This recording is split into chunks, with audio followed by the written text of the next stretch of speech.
What's up, everybody? It's Katie Austin here, and welcome back to Austin AF. I am so excited because not only is Memorial Day weekend coming up, summer is coming, we're getting our bikinis ready, but it is also NBA playoffs season. One of my favorite times of the year because I feel like I finally watched basketball during NBA playoffs again.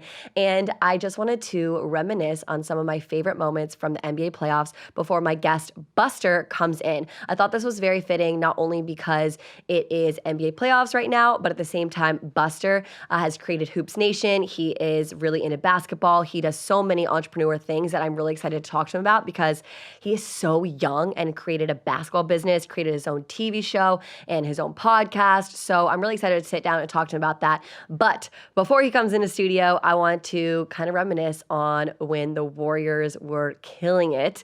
Hopefully they're still killing it when this airs right now and they're playing the Lakers. But at the same time, I wanted to reminisce on all the good times that I had with my Warriors. I am a Warriors fan for like 10 years now, and I've gotten some really, really cool opportunities. My dad actually has one of the championship rings out there, and so with what my dad does for work, I have really gotten to be in the family room, go to all the playoff games, travel for different games for the Warriors. And what's been really, really cool is honestly being a family at Oracle. I know Oracle, we're not playing there anymore, but at the same time, all the best memories come from that stadium and that arena. It was just such a tight-knit community at Oracle. And I remember winning what I think it was we actually only won one time in Oracle. The other time was on the road in Cleveland. So I just remember so many after parties. It was so much fun going out the Warriors. But the one story I have was when the Warriors won at Oracle that one year. Guess who was first on the court besides the team? It was not the security guard. It was not any other coach or anything like that. It was Katie Austin. And I literally cannot make this up, you guys. So I had just graduated from college at the time, or maybe I was a senior, and my boyfriend was a basketball player. And so basically, when he won a really big game, we rushed the court, okay? So me, coming from that experience and coming to, having the family pass on me, I was allowed to be right at courtside. So when they won and the buzzer hit, I sprinted on the court. And I look behind me. No one's behind me at all. My family is still all courtside. And I am literally with like Stephen, Clay, and I'm looking around and they're freaking massive. My heels are on the court. I have a security guard chasing me, and I actually have footage from this. Hopefully I'll be able to bring it up from my old phone. But it was one of the funniest moments ever. And anyways, I'm just really excited for playoffs to come back. And now we are going to switch gears because one of my producers here wants me to rate his dating profile. So bring it in, Kevin. Okay. So I wanted to just do this because with Buster, I feel like we're going to have a lot of guys listening to the show in Austin AF. And so I just wanted to briefly go over some people's dating profiles. And I know this was like a really big jump from like playoffs to like dating profiles, but I have been off the dating profiles now for almost a year, like 10 months. And so I wanted to just break down some dudes' profiles on what you should and shouldn't do. Okay, Kevin, 24. Are you ready for me to just roast you? No, I'm just kidding. I won't. Okay, first off, really, really cute photo to start off. And your eyes are very awesome. I feel like eyes are a huge telling sign when I'm looking at a guy online, because if you have your eyes closed or you're in a really, really huge group photo, I like can't see your eyes. And I feel like that you can really tell a lot from someone's eyes. I don't know if that's just a weird thing for me. What I don't like, Kevin, I don't love how every single photo is like a professional photo. I feel like you should have like maybe like one fun, like, this is me in real life type thing. I know you say you're a cinematographer on here, so maybe that's why that they're all professional, but maybe just like one fun one. I really do love how you have all solo photos because I can actually see what you look like and I see who you are. But maybe one group photo. Show you can go out with the friends, you know what I mean? Okay, where is your height on here? Do you not have your height on here? I feel like a height is a really great thing to have unless you are, what? You should put your height if you're 5'10" and over, maybe. Okay, then what else? Oh, you know what I really like in Kevin's profile, which I really, really love? Well, first off, you say single. Like, let's fucking hope you're single. Like, shit, you're on a dating app. Single, vaccinated, and ready to get my heart broken is his bio. I love that you put vaccinated because that makes me want to hang out with you. Truly, I would like to hang out with you because you're vaccinated. Ready to get my heart broken. I don't know, a little morbid to me. A little like, maybe we should like be a little more positive. And then what I really struggle with on here and which I would be horrific at is that you link your Spotify. I think everyone would swipe no to me if they saw my top Spotify artists. So no one judge someone for their Spotify playlist because they can still be a really good person with their horrific songs like me. What else? Ooh, you have your Instagram linked on here. I always do love when a guy links their Instagram. I think it is very open. It almost means like you're verified, just because I can see you're a real person. I can see you have friends. I can see, all your past experiences. This is awesome right here. Okay, so how do I press through? Oh, okay. So I tap it. Oh, I love that you're into astrology, dancing, sports, comedy, and movies. I really do like how you can see every single one. Wow. Okay. Anyone else's dating profile I should judge? Nathan, yes. I am here to judge. Kevin. Oh, Kevin, I give you an 8 out of 10. Truly, I really appreciated that because I can actually see who you are. And I think I feel like I know you from that dating profile. All right, next up. Ooh. Okay. Okay, so Christina has Hinge where it gives you prompts to answer each question. And it's like, all I ask is that my love language is blah, blah, blah. You know what I freaking hate? And I've seen so many guys say this on their Hinge dating profile. It's like, where you'll find me at a party.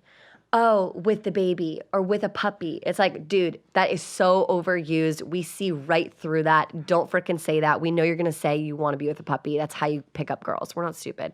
Okay, so Christina's dating profile. Get your boyfriend. Okay. Biggest risk I've taken, quitting my job and starting a new career in a pandemic. With a little emoji. I love this because it shows she's ambitious. It does. But at the same time, it's not too overly ambitious. Guys, don't frickin' post the photo with Drake, the photo with frickin' whoever, like Rihanna in your dating profile. You met them once. They're not your homie. Like, it's not cool to have a famous person in your fucking dating profile. We think it's stupid and cringe, especially on Raya. And also, what I see right through on a dating profile is the overly ambitious, like, entrepreneur, I think I'm the shit CEO of a random company no one's ever freaking heard of. It's so stupid. I'm being so rude right now. I agree with everything you're saying. I would never date the guy that posted a picture of him and Drake. Thank you. Like, it's just, we see right through that ego. And it's just such small dick energy. Okay, what I really like is talking about traveling on here. I know we are still in this crisis of the world right here, but traveling prompts a lot of good questions. Christina has on here, all I ask is that you have TSA pre-check. That tells me she's a cultured gal. And it prompts that, oh, where's your favorite place to travel to? Where do you want to go this summer? What's the first place you're going to travel to after quarantine? Great questions to prompt. And you know what I also love about both of these profiles is that they're not overly showing their body. When I had a dating profile, mine was bikini pic after bikini pic. And let me tell you, it attracted the worst kinds of people in the entire world. So don't like overly show your body. Even if you have that six pack, let's be a little bit modest on here. Okay. I love these photos, Christina. What I do ask is maybe one of you that's like with a group setting, like it shows you're a fun gal. I see that you're a fun gal. You are holding a pizza in this, but you know. All right, next. All right, last but not least, we're rating the third and final dating profile before Buster gets here. Ooh, Isaac, 24. His photo shows him in a mask. Isaac, we love you, but does that mean you're not vaccinated? Anyways, Isaac, how do I get to your profile? Fuck. Hit it? Swipe up. Oh, he has Bumble. I love that we have 3 different dating profiles. We're going to do this again, by the way, in another episode. Ooh, okay, 6'1". I know what I'm getting. I just don't want you to be 5'10" when you arrive to the fucking date. Then, active. I love that you're active. Ooh, I love that you put your sign on here, but that's very LA. If you say your sign in a dating profile, I think you're super LA. Are you really LA, Isaac? Oh, no. Isaac? Oh, Isaac, are you super LA? Okay, well, it looks like you are if you put your dating profile on here. Okay, masks in the first 2 photos. Wow. Oh, well, Isaac, I feel really bad because your photo is with Kobe, but that's okay because it's Kobe. It's very different. I completely agree with that. Okay, good. Isaac has what he said. If you didn't hear that, Isaac has a lot of pictures of celebrities, but having a photo with Kobe is different, and I agree with that. And I actually love Kobe so much that I would actually swipe right just because you have that photo. Okay, I need to know more about you. I don't see anything about you on this dating profile. And so if you could write any sort of bio, I don't know anything about you. Your Instagram's not linked. I just see a few photos, which are very good, cute photos. I will say that last photo definitely needs to be first. And then I don't really have much to say because there's not much to judge you on here. You need a little bit more. I don't know who I'm getting, and I don't know if I'd meet up with you on a first date because there's not enough information. You know what I mean? Okay. Thank you so much, you guys. All right, you guys. I think that's good for me roasting for today. This segment will be back. So if you guys want me to roast your dating profile, that was kind of a lot, but at the same time, I kind of really like this segment, so I want to keep it going. So I want you guys to DM me screenshots of your dating profile. I'll keep it anonymous, but I will rate them, and I'll tell you what you need to be doing better, what you need to get rid of, and what is doing really well at the same time. So if you're a girl, a guy, whatever out there, send me and DM me your dating profile. And I think Buster's here now, so let's do this. All right, you guys, we have Buster in studio today. Thank you so much for coming in. I know it's been a long way where are you in Connecticut now? I'm in Connecticut, yeah. Okay, so he flew here to LA just for the Austin AF show. No, I'm kidding. Right. We can go with that though. But to go along with it, because I know you were a New Yorker and you've been there a while, so we got you a New York pizza. Wow. Thank you. Wow. The crowd goes wild. Are you hungry? I'll have something to eat. It's not a New York pizza. It's in LA, so it's going to be probably like, only a 6 out of 10, not a 10 out of 10. 30% as good as New York pizza. Okay, so pizza is your favorite food, you said? It's up there. Yeah? It's up there for sure. Okay, what's number 1? Pasta and burgers. But and steak too. So it's probably a combination of the 3. But it just depends where it is and where I am. This is true. Yeah. If you are in LA, maybe like the Italian scene is just not as good as New York, so you probably want to save that when you're in New York. It's true. It all depends on where you are. That's, favorite foods change based on location. I agree. Okay, so for those of you who guys do not know Buster, I have been inspired by you. Truly, I've been inspired by you for the last few years now because first off, you're 7 years younger than me, and you have accomplished so freaking much. You got started when you were, 14? About that, yeah. 14. Okay, in the social media world, helping start with Overtime and starting your own company. I just would love you to just give a little bit of background on who you are, how you got started, and how you got started so freaking young. Yeah, so, like I think any super authentic business starts from passion, right? So I was a huge basketball fan, and I just started writing about basketball and fantasy basketball on Facebook just because I enjoyed it and I hated school. So I was like, all right, let me try to figure something else out that I enjoy doing that I'm actually good at. And I did that for about a year, and nobody cared.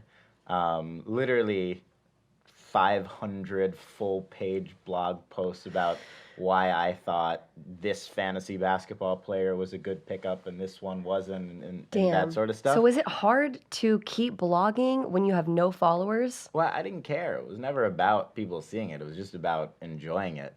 I love that. And then I decided to make it a little bit broader and start talking about the NBA, and that caught a few more people's attention. And then when I was 14 or 15, oh my gosh. I decided to cover all levels of basketball. And that's when Hoops Nation started around then. And at that time, too, I moved from Brooklyn to Connecticut. And the high school that I then went to, and this is my sophomore year, had a local radio station. So I started broadcasting girls JV field hockey.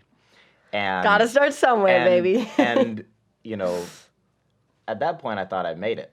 I was broadcasting, on local radio. And the thing that I now understand in retrospect, the reason why nobody was listening was because anybody who cared about the game was at the game. There was nobody else. No offense, I don't know about JV field hockey. Yeah, there was nobody else. But then, started moving up and broadcasting basketball and football, and then eventually the state championships. And then I won best in the country for play-by-play for under 18 when I was a junior.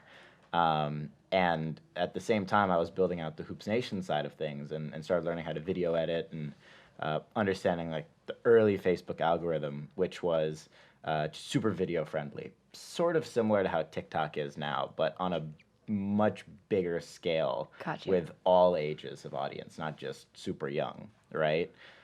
So I figured out how to get like 10, 20, 30 million views on any Facebook edit that I did. Oh my gosh, at age like 16 or 17. Yeah, like 16. Unbelievable. And I just started building these Facebook pages for myself, for other people. And that's sort of how things began. And then, fast forward, I just fell in love with the business aspect behind, companies that I care about and, helping them out and the digital side of things. So, but Hoops Nation's still going strong. Full team runs it all. 7+ million followers across all platforms, and I own it all, which is fun. Never took outside investment, which there aren't that many media companies that can say the same. But I think that's super important because it means that you don't have to call to anybody. You don't have to listen to anybody. You can do whatever you want, whenever you want. And I think freedom is the greatest thing in the world. So if you can create that in sort of a business context, it's super valuable. I feel like you're just saying all these amazing accomplishments so nonchalantly. And whenever I talk to you, you're 20 years old, but whenever I talk to you, and I remember meeting you like 17, you've always had this like older persona. Like I always just feel like, oh my God, he's like 35 at heart because you've accomplished so much and you've taught yourself so much. And I always find it so inspiring that you are a guy that can do it all, which for me is like extremely hard because I look at you and I'm like, okay, you do the Facebook ads, you do this, you run a whole company, you run like 6 companies, you have like people under you. How the hell do you do it all? I have a lot to unpack with you, but let's start right there. I think the most important thing, the most difficult thing that you just mentioned is having people underneath me. And the way that you do that is by being incredibly selective with who is working with you. And having somebody work with you or having a business partner is like getting married, right? Because I'm going to have to text them at 11:40. I'm going to have to hop on FaceTime with them at midnight, on a Wednesday, right? Do I want to do that with that person? If the answer is yes, or the answer is okay, then sure, let's work together. I want you to be part of the team. If the answer is no, I'm not going to bother. Even if it's a great opportunity. But I don't want to get married to you, we're not doing it. How do you trust that person to run a business that's almost like your baby? You created it from the ground up. Well, you test, right? So, you see if something works. You do it on a small scale. And then if they, either do exactly what you want or you tell them exactly what you want and they're able to get 1/10 of it and then 2/10 and then 30% of it, then that's a really good sign that it'll all work out. And it's so crazy because your leadership skills and your CEO skills and running a company are so amazing, yet you've never really worked for a company. Like you've never, you've always run your own stuff. How did you really get these leadership skills? Do you think you're just born with them? You're just an ambitious dude? What really drives you? Neither of the above. I just know that for anybody to actually do anything, they have to be incentivized. And if you're able to properly incentivize everyone, it doesn't come from me. It comes from themselves, right? So if somebody's working on an individual project, I want them to get the benefits of the success of that project, as close to as much as I am or more than I am as possible, right? Because then that'll make it not about me, which it never should be, it should be about them. And people say it all the time, but if you have people working for you, they're not working for you, you're working for them. And you just have to incentivize people accordingly. And if everybody's incentivized, really great stuff happens. Damn. Okay, so what drives you? I know you mentioned passion before, but is it just like you're so in love with basketball, or what really is it? I'm in love with the freedom to do anything, right? So I could Same. disappear for 3 months and everything would be fine. Same. And that's so crazy to think about. But I want to just keep building, the 10 to 20 projects that I'm working on right now, plus I'm sure more that will come up. But keep and build them all to the point where they can live on their own. Which is really nice. You can take 2 weeks off, and everything can keep running as smoothly as it usually should without you. You want people who are better than you are, right? So Okay, huge tip. Let's actually harp on that for a second. Yeah. You always want to hire someone who's like better than you, right? Yeah. Because that's how I feel it. It's like, you want, as my assistant's sitting right there, I want someone to tell me what the fuck to do. I need that in my life because I have too many things going on in my life. So you need someone better than you. And can you kind of explain what you mean by that? Yeah, so I think it depends on the situation and project, but if you're running a media account, you want somebody who's more creative, who's going to put more time, who's going to put more effort in, and is, maybe a better copywriter than you, or maybe a better editor than you. And I'm not that good at that many things, but I know that. So it's very easy for me to get people in who are better at each individual thing than I am. Because I'm Totally. not, super good at one specific thing. Right. You have to also focus on what you're really good at. And what you're not good at, you have to give it up. And I've learned that recently. I'm good at teaching workout videos, and so I'm not as good at the editing side. So I'm starting to learn how to give things up, but it's taken me a really long time. So when I look at someone like you, I'm like, damn, you have it all together. And I know you're a really ambitious dude. I know you have crazy dreams. Well, nobody has it all together. That's the first lie that anybody will tell you. Nobody has it all together. I know. Nobody. But I look at you though, and I'm like, you do it all. You really, really do. And I am struggling right now a little bit because I have such big dreams and I know what I want to do. I just having trouble get there, to be honest. Do you ever feel overwhelmed with everything you're doing? No, because you got to just remind yourself, like, what's really going on, Like, if a meteor were coming towards Earth, there's nothing that humanity can do about it, And little things like that give you perspective in a way that, I think sort of cures all of that. I love that. I really do think that perspective solves every problem. I love that. And like practicing gratitude and practicing like everything that you're grateful for in your life, for sure. Yeah, you got a lot. Everybody's got a lot going for them. Yeah. Yeah, a lot more than people think too. That is very, very Yeah. true. So I saw something where basically you didn't go to college, right? Yeah. You would be what, a junior in college right now? Be a junior. Yeah. That's crazy. Yeah, But young junior. you speak at colleges. Like you spoke at Cornell. I spoke at Columbia. Columbia. You spoke at Columbia. Does that ever just like blow your mind that you are speaking at these universities that like, they are teaching and you learned all of this from being in the real world. You're growing your business in the real world and not going to school. And they're like teaching these kids, I went to USC, but like some of these professors had no idea about social media and I was in a social media class is basically what I'm trying to say. And they've like never even ridiculous. had Instagram. Yeah, It's ridiculous ridiculous. and not trying to like down my school because I love USC, but at the same time, sometimes it's like, how necessary is a class on digital entrepreneurship and social media and all those things when you can learn it in the real life? Well, I think increasingly it's more and more ridiculous because of how fast things change. So, TikTok becomes super relevant and it has a great algorithm for being able to discover new talent. There is no chance any professor is aware of that because they're not in the trenches, right? They're not there posting on TikTok, seeing how their content performs. So how are they supposed to teach it? It makes no sense. But that's true for most, pretty much everything that doesn't require post, grad, education. Is pretty ridiculous because for anybody that's teaching it, That means by teaching it, they're not doing it. And by not doing it, they're delayed on what's actually happening in said industry. So for you to be able to properly understand what's going on, you need to be talking to people who are actually doing it today because of how fast things change.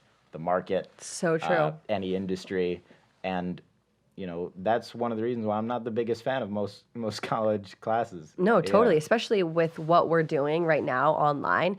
And I got this advice a few years ago when I was pretty lost and I didn't know what I was doing at like age like 22 or 23. And the guy said to me, he was like, you really don't know what you're going to do because the industry is changing so fast. Like, this is the time before, like, TikTok blew up, obviously, because it was a few years ago, and before I was on YouTube and all these things. He's like, you have no idea where you're going to be because you don't know what platforms are going to rise. You don't know what new technology is going to come up. And it kind of made me a sense of ease because in a year or two, there's going to be other social media platforms out there. There's going to be other things that we can, get really big on being an influencer on. Totally. Yeah, there are platforms popping up every day. I think what is important though is being an early adopter to those platforms. Yeah. I mean that's the biggest secret to social media. So if you're not an early adapter, so someone did not get on TikTok when they should have, and they want to join TikTok now and become a TikTok influencer, do you have any advice for that? You 100% can. You just your content has to be better than everybody else's. I mean, if the competition is if there's more competition, then you have to stand out from that. If there's less competition, but one thing I will say is you want to spend time if you're just beginning on platforms that are, it's called content deficient platforms. So platforms that have more viewers than people posting. Say that one more time. Content deficient. Okay. So they don't have enough content on the platforms, but tons of people are watching. So that's why platforms like TikTok can push your content out because they have more people looking for content than they have content to supply that need. Whereas Instagram won't push your content because they aren't content deficient. They have more than enough content. They have too much content. That's why they diminish organic reach because there are too many people posting. TikTok, not enough. LinkedIn, not enough. Twitter, too much. Right. Yeah. So you are an expert on building a personal brand. And I always struggle with the fact, this is like an intervention with you, I struggle with the fact that I am stuck in a niche, but I don't want to be in a niche, but also having a niche is good for a personal brand. So I'm in this like fitness wellness space, but I also want to show myself. I want to be real. I want to do way other things outside of the fitness niche. And so my advice to people trying to grow a personal brand is I contradict myself all the time. I'm like, find a niche, find something you're passionate about and talk about it, but also be yourself. Talk about everything and anything. What do you think? Do you think if you are trying to build a personal brand, you should go either way, find something you're passionate about, or show everything? You should do whatever you want to do, right? But most importantly, when you are stuck in that, because I've had that in the past from coming from basketball. So the majority of people that have followed me at many points are basketball fans. But the trick to get out of that is just to get out of your own head. And the reason why people who have niche personal brands don't post about things outside of it is because they're like, oh, this is going to get less likes. This is going to get less comments. Less people are going to care about it, and people are going to hate me for it. And? Yeah. It's hard, though. That is hard, though. I will say, I posted something yesterday, pretty real, and I got a lot of hate comments on it. And it hurts my feelings. Do you ever get hate comments that hurt your feelings? I feel like you're very strong about that, though. I don't care what anybody thinks. Yeah. But how do you not care what anyone thinks? When I was 20 years old, Buster, I couldn't be an influencer because I would care so much. Well, I think you have to think about where any hate, like you would never comment hate on the internet, even from an anonymous account. Oh my God, that would be so weird.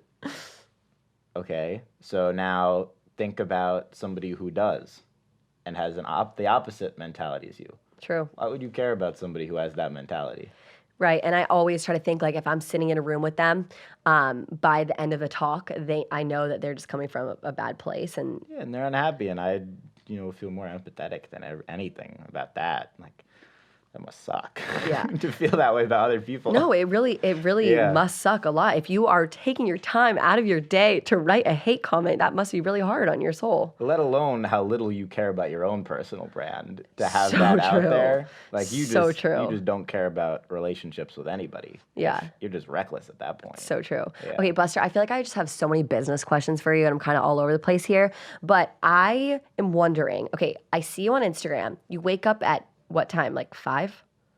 No, I don't wake up at 5. I'm not crazy. It depends on the day. You know, I I have sort of seen you wake up at 5 and do your workout every single day, and then you get to do the work, and then you have an Instagram live at like 5 p.m. I saw that last summer.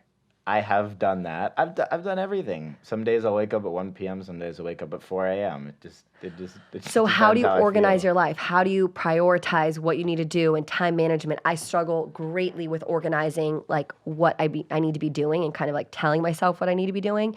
So any advice for someone out there like me who's growing a personal brand and it's sometimes like hard to realize what I need to prioritize because I am self-employed. Yeah, I would say focus on the bigger decisions, right? You know, if you make 3 really great decisions every day, you're going to be the most successful person in the world. I love that. Right? I love that. But- 3 big decisions every single day. I mean, to lead you 3 to is way too many. Like 1 is amazing. Yeah. If you make 1 great decision. People worry too much about the little stuff. I think 3 small decisions. It's like, what time do you wake up? Doesn't matter. What time do you work out? Doesn't matter. Like, who do I hang out with? Doesn't matter. You know, it's like all these things. Like, should I upload this at 10 a.m. or 2 p.m.? It doesn't matter, you know. But what does matter is what do I want this to look like in a few months, and what can I put in place that other people Yeah. can help with outside of me, or who do I work with, who do I spend a lot of my time around. Like what quality of like deep relationships are you building? Like that's the stuff that really matters, not, the little stuff that like everybody worries about and asks about. Like even routine to a certain extent, I think sort of self-boxes people. That's why I have things on my calendar that like, all right, I have to be there and I will be there if I say I'm going to be there. But, other than that, I'll just do whatever I want. Yeah. Right. I feel sometimes I am a victim of this hustle culture that Oh, it's so toxic. it's so toxic. I toxic. see these people online and they're like, I'm going to wake up this time. I'm getting all these things done. I'm hustling so hard. And I'm like, okay, but where is that taking you to the next level? And what is that meeting actually going to do for you? I do believe that every little thing that you do will add up and is for a reason. But at the same time, I have started working. This sounds really bad. I used to work I'm not even kidding you, 14, 16 hours a day. But in the last, I feel like in the last month, I've worked 4 hours a day, which is very unlike me. And it's all about working smarter, not harder. And I know that's a very cliche term, but it's really, really true. Yeah, I probably work even less than that. Yeah, as crazy as that sounds, like the important stuff will be on the phone for 2 minutes, and I'll feel like, all right, that was enough. There's no need for an hour Zoom call sometimes. That was enough. Yeah, somebody on my way here, somebody's like, yo, can I give you a quick call? I said, can you text? 1 text. That's Done. it. The That's whole 15-minute phone call turned into 1 text. And a lot of this stuff is just, people love to feel like they're working. And the second that you get out of that and you don't feel like you're working anymore, and you can turn a Zoom into a text, and you can turn an in-person meeting into an email, you are able to spend your time a lot better and work a lot less. Yes, I actually experienced this recently. My dad said the exact same thing as what you just said. People need to feel like they're working. I had a workout shoot the other day, and the company I did it with, just micromanaged everything I did. And when I say it was a 20-minute workout and I had to be there for 6 hours and something like that, I would get that done in a 20-minute workout in 20 minutes. And my dad made a really good point. Other people need to feel like they're productive. And so, just remember that when they're, a Zoom call, hey, can you hop on a Zoom call for an hour from 3 to 4? And all it is oh, how are you holding up during this time? And it's like, dude, just get to the point. But I also think that's our generation. I think that, I don't know if that's being, a little bit out there saying the older generation is very stuck in this 9 to 5 culture. And I think Gen Z, I'm actually a millennial, but I think Gen Z is breaking out of that culture a lot. And I think social media plays a big part of that. Totally. Yeah, and it's also about, being able to, merge things together. Not necessarily multitask, but if you do have to take a phone call, take it while you're walking on a treadmill or walking outside. Don't ever just sit down. Yes. You know I do that too. Every phone call I have, I just go and put my earpods in and I just go for a walk. Right. Because why not? There's no Right. need to like sit at home and do that at all. And so also going off the fact that, well, you are 20 years old. And sometimes when I have people on the show, I say, what would you tell your 20-year-old self? And for you, you can't really do that. So I actually want the opposite from you, basically. I want you to think not of yourself at like 35, but someone out there who is just starting out might look at you and be like, oh my God, I'm like panicked. I'm 15, 20 years old or 10 years old or 5 years old or whatever. And he has it all. 1 year old. Yeah. 1 year old or anything like that. And as we get older, society tells us like we can't start anything. We can't, start a new business and time is running out. But at the same time, like you have so much time no matter what age you are. Is there any advice you would give to that person who is so much older than you trying to do a personal brand of what you're doing? Well, I think the only people that will tell you that you can't do it are people who didn't do it themselves. Anybody who has done it, you should always look for advice from people who have done exactly what you want to do. Taking advice from somebody who tried and failed at what you want to do is no good. Taking advice from somebody who didn't do what you want to do is also no good. So you have to seek out people who did exactly what you want to do and ask them. The answer will always be you can do it, because that's the truth. And there's nothing special or proprietary about me or anything I did.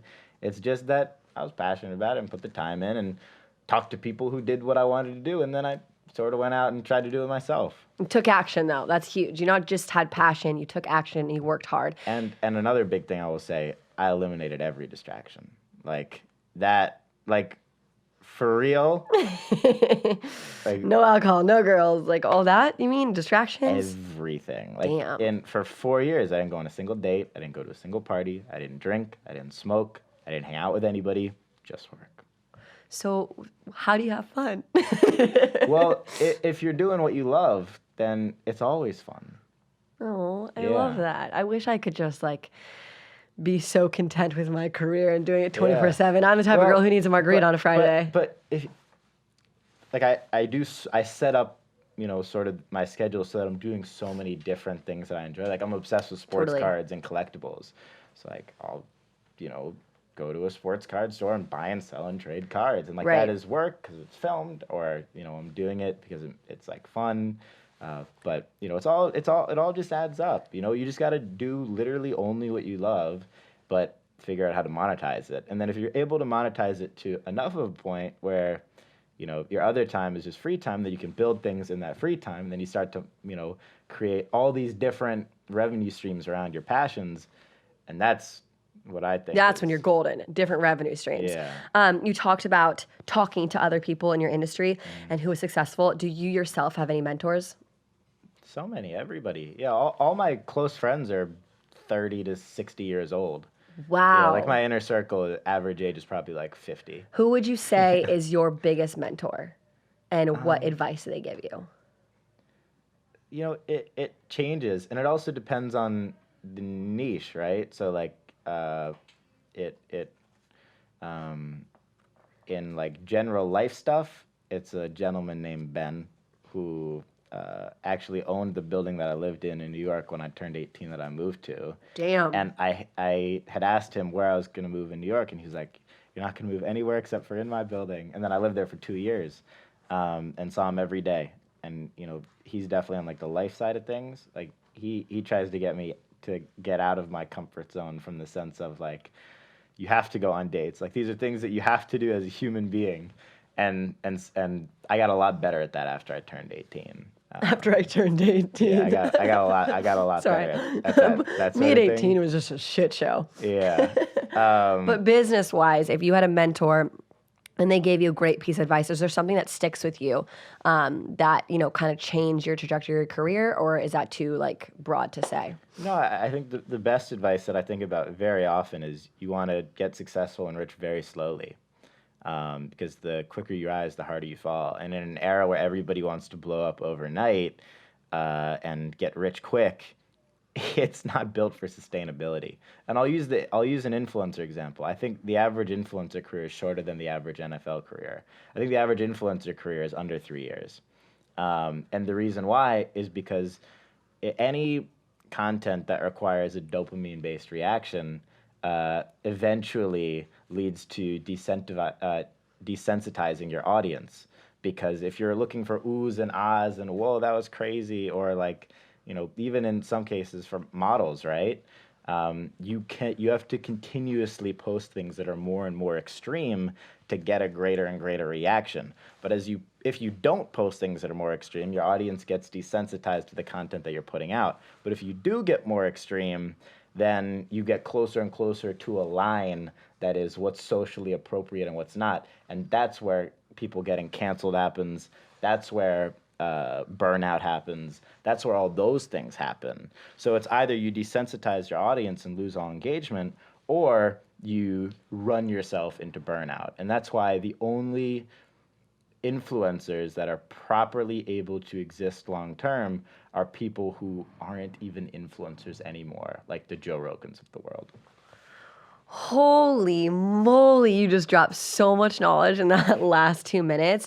And it's something that I actually really needed because, again, we live in such a fast-paced world. And for me, I'm the type of person who is like, okay, what are we doing next? How are we going to get there? Blah, blah, blah. But slow rise is so, so important. And I actually do believe that because I feel like I've been slow rising for the last 7 years. Like, if you actually take it and you're like, oh my God, this girl's been doing what she's been doing for 7 years. She should. One of my cousin said to me, you should have like 2 million followers by now, right? And I'm like, but like, I am never going to be the type of girl that's going to be like, here's how to lose weight fast. Here's a butt workout that you're going to get a bigger butt for. Like, I have to be just, I have to like be myself, and I'll never like sell myself out for something like that. So it's been like a really slow rise, and I get really upset and down on myself. So thank you for that advice right there. No, yeah, it's super true because, and I think the worst thing also that can happen to somebody, let's say you start a TikTok account today and your first video gets 50 million views. I think it sets you up so bad for future success because A, you have no catalog of content. People can't go back and look at the other stuff you've done because you haven't done anything. And then good luck trying to repeat that. Right? Yeah. It's impossible. It's an impossible task. I don't even want anything I do now to do too well because then it's very hard to improve on those things. Yeah, you want things to very steadily rise. Completely agree. And it's almost like, okay, well, what's next? And then you're so hard on yourself because you can't repeat what happened and like how you went viral and how like well you did. I actually struggle with that currently. So Buster, you're 7 years younger, but you're literally just dropping so much knowledge right here. Okay, so now we are entering a segment called Mood Boosting Mantra. Basically, this is where I have, and I feel like you've already said so many amazing pieces of advice, but basically, if there's any mantra or quote or something that you say to yourself that keeps you going every single day or something that inspires others coming from you, we'd love to hear it. I have this thing, it's called No Days Offsies. I don't know. And I've seen it on your Instagram. And I decided to start this about a year ago because I realized that the only thing that would prevent me from working out as consistently as I wanted to was, just thinking that I needed rest days, right?